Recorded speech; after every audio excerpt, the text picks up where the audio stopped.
Giants are in first place? Oh, yeah. 8 Eastern on ESPN, ESPN Deportes, and the app. Meanwhile, Patrick Mahomes had his usual Patrick Mahomes game in yesterday's win at Tampa, 37-49, 462 yards, 3 TDs, his 5th career 400-yard passing game. All other Chiefs quarterbacks in franchise history have combined for 5 such games. Max Kellerman, we have a packed second hour, so much to get into, especially the boxing. I can't wait for that. But first, this game. Did Mahomes clinch MVP yesterday against Brady? No. He clinched MVP before the season started. He's better than everyone else. He's Mike Trout if Mike Trout just won World Series MVP. He's LeBron James if LeBron James was like drafted onto the 73-win Warriors, right? Yeah, he's got great teammates around him, and he hit the ground running. His first year as a starter, 50 touchdowns, led the league, 12 interceptions. 50-12, and if not for a pre-snap penalty, he gets to the Super Bowl where I believe they roll the Rams, the lowest scoring Super Bowl in history against the Patriots. He never got to touch the ball at the end of that AFC Championship game. Brady threw a pick to end the game. They should have won the Super Bowl that year. But you know what? They didn't. Them's the breaks. Comes right back the next year. Improves his touchdown to interception ratio 26-5 and wins Super Bowl MVP, coming back in 3 consecutive playoff games.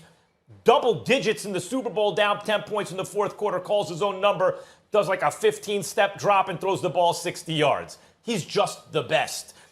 Other guys might actually get the hardware, Stephen A, from time to time because people are going to feel sorry for them, but they're sympathy awards. Mahomes is where Jordan and LeBron were at their best. People are going to get tired of giving him the accolades, so they're going to spread it around. Do you realize this year, not only might he win MVP, but Super Bowl MVP again? 30 touchdowns to 2 interceptions, and he's leading the league in yards. 30-2, brother. He's better than everyone else, and he's got a great coach and a great team. The MVP is his, if we're being honest. You know, sometimes when you're having an enjoyable weekend, Molly, what's important is that, you know, you got to get up, you got to show up to work because you know what, you're not really that interested in showing up to work on a Monday morning because you've had such a wonderful weekend and you don't want to have to go to bed early because you want to enjoy the weekend through and through. But we get up because we know we got Sunday football, and as a result, you got to show up Monday morning. And so for me, you know, I'm totally fine with that. Except for when that dude sitting to your left, Molly, opens his damn mouth about LeBron James. Because I recall him talking about Kawhi Leonard being the best player in the world. I recall him ignoring the greatness of LeBron James. Now we want to include LeBron in the Jordan conversation and the Mahomes conversation and the greatness conversation. And we just gonna forget how he was talking about Kawhi Leonard until he had a oops moment and then he wants to recognize what it is. I will say this. We all know, let's not engage in the regular ordinary. We know how great Patrick Mahomes is. And right now he's completing 68% of his pass, 30 touchdowns, just 2 interceptions. We got all of that. But I got news for you, Max Kellerman. It ain't always about the best player. And that's where you and I part ways. But your position is consistent because you've always said the best player. And I said, no, there's plenty of times where we knew someone was better, but somebody else had a better season because of what they were asked to do. So this is not to sit up there and say that Patrick Mahomes is not the best because we recognize that he is. But when you talk about most valuable, when I see Tyreek Hill at wide open, when I see Travis Kelce taking brothers to school, when I see Watkins and McCole Hardman and these boys balling with Andy Reid and Eric Bieniemy, I'm looking at a bevy of riches. When I look at the Tennessee Titans and I see what that brother Derrick Henrry is doing, I ask a simple question. Would the Tennessee Titans even be in a conversation? Would they even be relevant in our eyes if it were not for that stud Derrick Henrry, who beats up opponents and runs roughshod over them night, day in, day out, week in, week out? The brother already almost has about 1,300 yards rushing in 11 games. He's averaging 5 yards a carry. Everybody and their grandmother knows he is getting the ball. They know he is getting the ball often. They know that he's the number one threat. They understand it, and they still can't do anything about it. And it's him. So when I'm looking at it, it's not to sit up there and act like other dudes on Tennessee can't play because they can. And Mike Vrabel, I think, is a damn good coach. And I get all of that. But Derrick Henrry is that dude. And I'm telling you right now, when we sit here and we have an MVP conversation right now, it needs to be Patrick Mahomes and Derrick Henry right here. Not here, right here. Derrick Henry is in that conversation because Tennessee is winning, and Derrick Henry is the reason for it. Make no mistake about it.